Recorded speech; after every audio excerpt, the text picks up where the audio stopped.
Hello everyone, welcome back to my channel.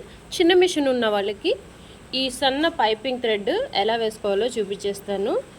చాలామంది piping థ్రెడ్కి double పాదం కావాలేమో అనుకుంటారు. అవసరం లేదండి, పైపింగ్ నార్మల్ పాదం మీద చిన్న మిషన్ మీద వేసుకోవచ్చు ఈజీగా.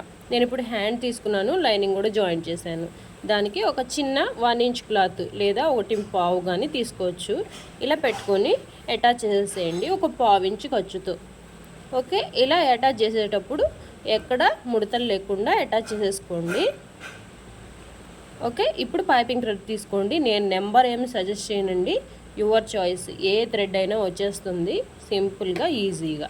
ఓకే, ఇలా పెట్టుకొని ఫోల్డింగ్ చేసుకొని స్టిచ్ చేసుకుంటూ రండి. ఇలా స్టిచ్ చేసేటప్పుడు చూడండి, నీట్గా నిదానంగా సన్నగా వచ్చేలాగా చూసుకోండి. క్లాత్ ఎక్కడ బయటికి ఉండొద్దు. ఇట్లా 2 చేతులతో అడ్జస్ట్ చేసుకొని ఓన్లీ పైపింగ్ థ్రెడ్ వరకే దాని చుట్టూతో క్లాత్ వచ్చేలాగా చూసుకోండి. ఓకే, ఇలా కట్ చేసుకొని స్టిచ్ చేసుకున్న తర్వాత కింద అంటే రాంగ్ సైడ్న ఫోల్డింగ్ చేసుకోండి క్లాత్. ఈ విధంగా ఉన్న క్లాత్ని ఇలా ఫోల్డ్ చేసి ఒక స్టిచ్ వేయండి. అంతే, నీట్ ఫినిషింగ్గా ఉంటుంది అనమాట. హ్యాండ్ వచ్చేసి ఇలాగే నెక్ కూడా పైపింగ్ అనేది నెక్స్ట్ వీడియోలో అప్లోడ్ చేస్తాను. ఈ వీడియో నచ్చితే మీకు లైక్ చేయండి, షేర్ చేయండి, ఛానల్ని కూడా సబ్స్క్రైబ్ చేసుకోండి.